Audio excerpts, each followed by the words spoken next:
Et pour citer le dernier test, c'est les groupages sanguins. Les groupages sanguins, il n'y a pas meilleur groupe que l'autre. Comme nous l'avions dit avec l'électrophorèse. L'électrophorèse, quand vous êtes AA, vous êtes en bonne santé 100%. Quand vous êtes AS, vous êtes porteur de S. Vous êtes semi-malade. Et quand vous êtes SS, vous êtes malade. Mais dans les groupages sanguins, il n'y a pas un groupe meilleur que l'autre. Nous avons les groupes A, les groupes B, les groupes AB et les groupes que nous appelons les groupes 0, qu'on appelle les groupes O. Nous avons ces 4 groupes-là. Et en dehors de ces 4 groupes, je crois que vous entendez les gens dire, moi je suis O positif. Les positifs là, c'est le résus. Donc il y a les groupes sanguins et les résus. Mais il y a 2 résus. Il y a les résus positifs et le résus négatif. Depuis beaucoup de temps, beaucoup de couples ont eu des problèmes avec cette histoire des résus. Je m'explique, vous n'êtes pas corps médical, mais je vous le dis, je vous transmets cette information. Donc, quand vous êtes résus positif, vous deux, cela ne pose pas de problème. Tu peux être du groupe A, tu peux être du groupe B, du groupe AB ou du groupe O. Cela ne pose pas de problème si vous êtes résus positif les deux. Mais si la femme qui porte la grossesse, la maman, est de résus négatif et que l'homme est de résus positif, il y a quelque chose qui entre dedans. En médecine, il y a une pathologie que nous appelons iso-immunisation résus. C'est une pathologie qui survient chez les femmes résus négatives, peu importe le groupe, mais qui porte la grossesse d'un homme résus positif.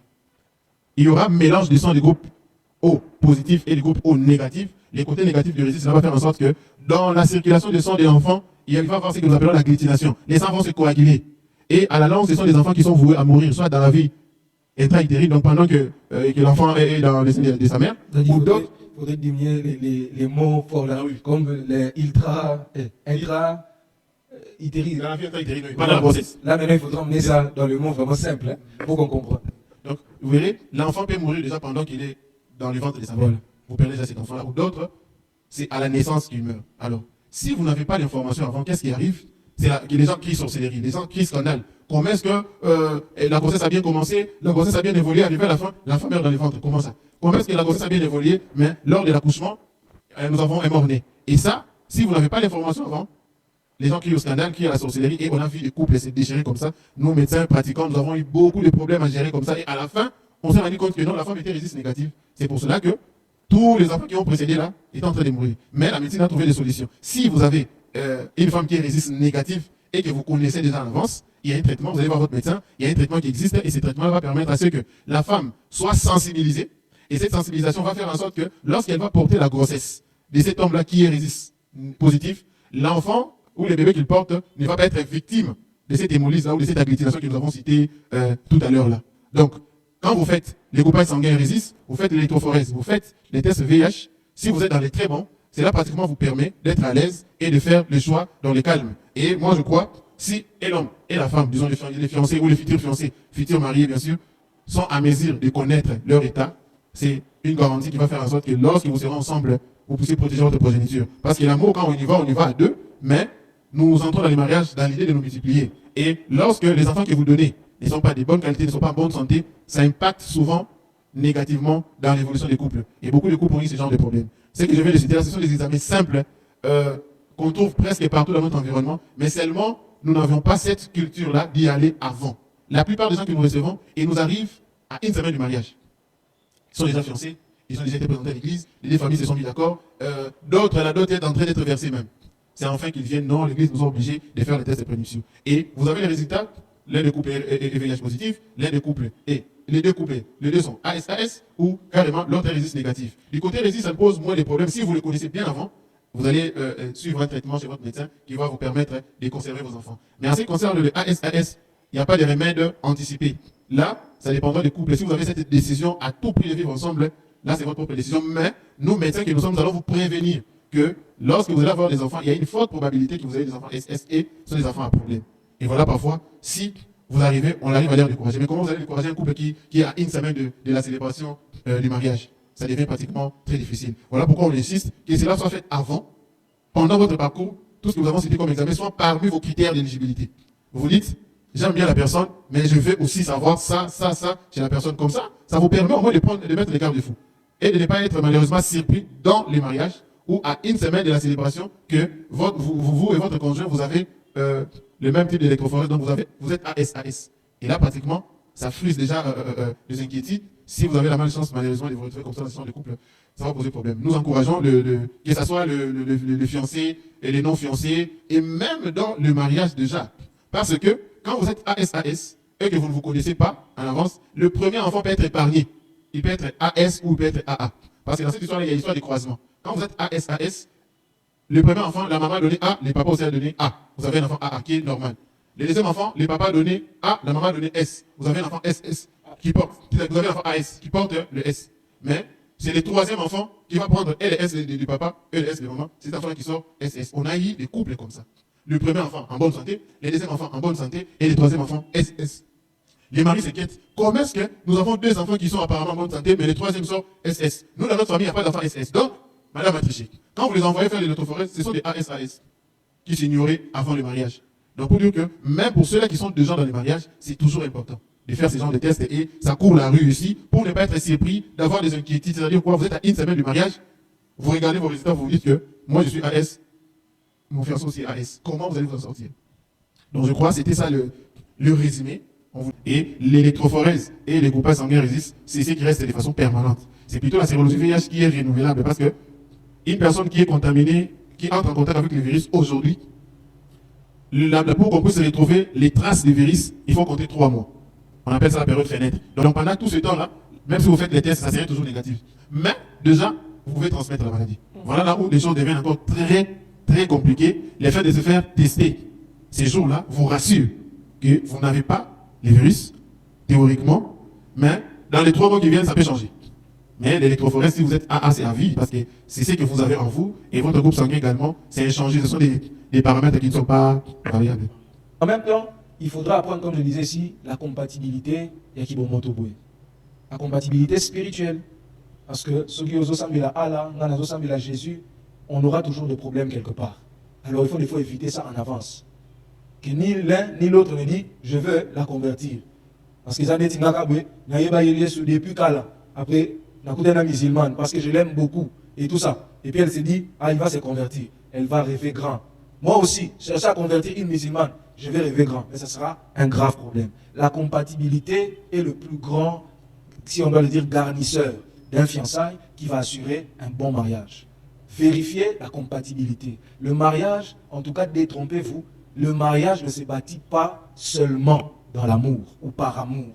Surtout les hommes, comme je l'ai dit ici, les hommes ont des sentiments facilement activables. Vous pouvez vous dire je l'aime, comme la dame ici qui vient de se tuer, malheureusement pour elle, pamba, si on pratique un amour et tout ça, il y a Koufi et Ophélé. C'est-à-dire un homme qui l'a aimé un jour, mais qui finalement lui dit un bon matin, je ne t'aime plus. Et puis elle se dit, je vais me tuer, ami Bomi, pas Koufi, pour dire que bâtir ou bien imaginer un bon mariage sur base du sentiment de l'amour, c'est se mettre le doigt dans l'œil. Les sentiments de l'amour peuvent varier à tout moment. Mais quand vous vous appliquez dans la sérieuxité que vous pouvez mettre dans votre discipline, que vous pouvez mettre dans les critères de compatibilité, vous allez vous rendre compte que même le jour où les sentiments qu'on appelle amour n'est pas là, mais les éléments des critères de compatibilité vous gardera là. C'est-à-dire, cette femme, elle est polie. Cette femme, elle prie Dieu. Cette femme ici, elle est calme.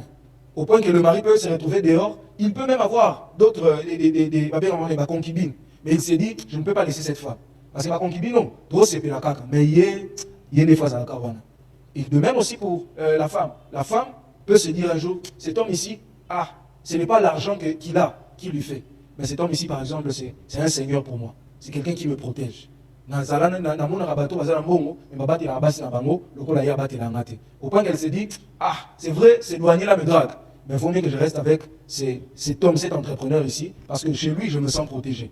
Donc, il y a des critères de compatibilité qu'il faut regarder vraiment pour arriver à garnir vos fiançailles, pour préparer un mariage épanoui. De sorte que vous vous réveillez tous les jours, vous regardez votre partenaire, vous vous dites, c'est bon. Vous pouvez jouer avec votre partenaire, c'est bon. Et donc, vous vous retrouvez dans un mariage où c'est très douloureux. Mais deuxièmement, nous allons parler sérieusement de la sexualité. Vous voyez, le docteur a touché déjà certains éléments. Et comme il a dit, la matière, elle est grande. Moi-même, le jour où on a échangé avec lui, il m'a aidé à lire un papier qui était très long là. Et puis, il m'a donné des éléments que j'ai encore fait des recherches sur Internet. Il y a des éléments importants qu'on doit traiter là-dessus. Pour savoir, comme je disais au début, par exemple, plusieurs, je ne sais pas vous, mais biso bakoti sa biso. Ceux qui ont salité, kuno koye bate basalaka, ndengeni. Keba, ceux qui ont salité, awa kuno koye bate, okoye bakaka.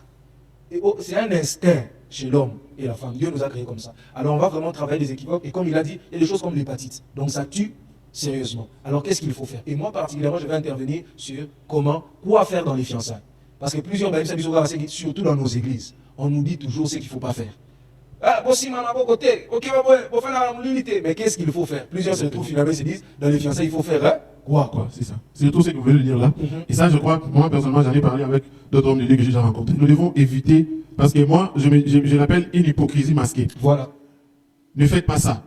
N'allez pas voir votre fiancé seul. Ne restez pas dans les noirs et tout ça. Jusqu'à un niveau où on nous amène à résumer les bons fiançailles à 0 rapport sexuel avant le mariage. C'est très bien. Mais je crois que c'est juste une goutte d'eau dans l'océan. Parce que, comme l'orateur était en train de le dire avant, il existe dans les couples mariés où on peut faire une semaine, on se tourne le dos, pas négativement, mais parce qu'on n'a pas le temps de faire l'amour. Une semaine durant. Donc, si vous présentez les relations sexuelles avant le mariage étant une garantie pour un bon mariage, vous vous trompez parce qu'on a suivi ici qu'il y a beaucoup de paramètres qui entrent en jeu. Et ces paramètres-là peuvent vous échapper comme ça et vous vous retrouvez dans le mariage avec plein de problèmes. Cet aspect-là, on ne le néglige pas, on le prend en compte parce que c'est aussi capital. Mais seul, ça ne suffit pas. Il fallait associer autre chose. Et alors, c'était des échanges. Les gens ont mis les illusions, pasteur. Nous devons un peu voir les choses de façon un peu large. Est-ce que, en dehors de ce que nous interdisons à nos enfants, ce n'est pas de sexe avant les mariages, est-ce que ça s'est fait accompagner d'autres formations?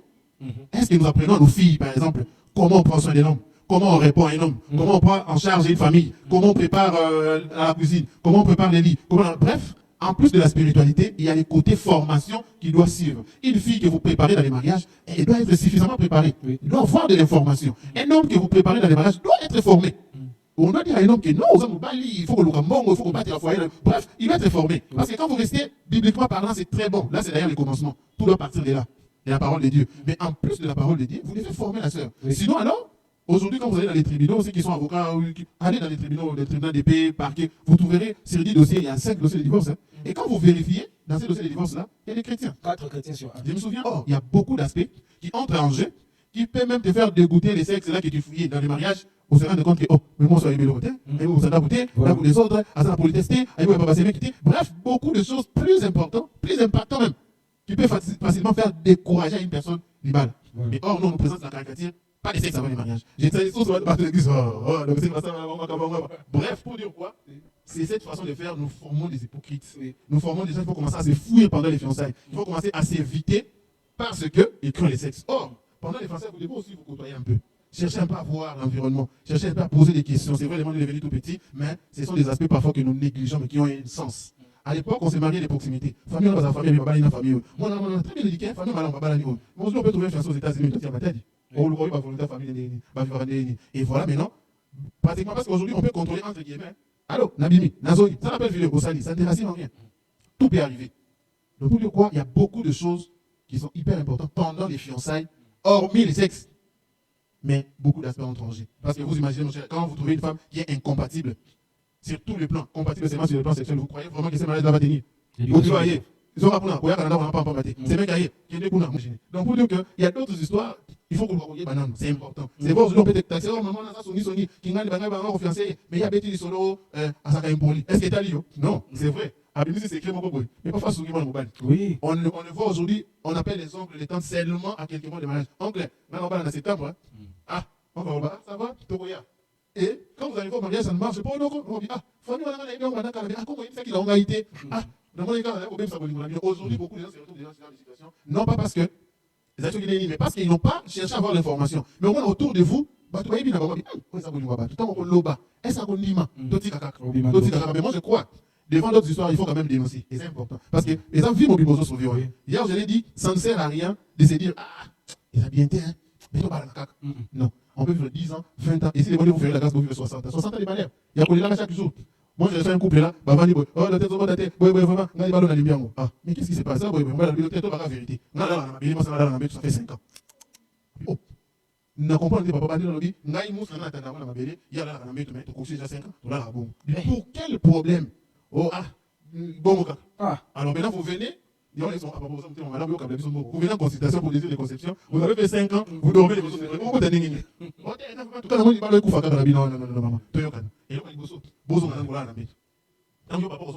après, ceux qui conseillent la table, si mon boy,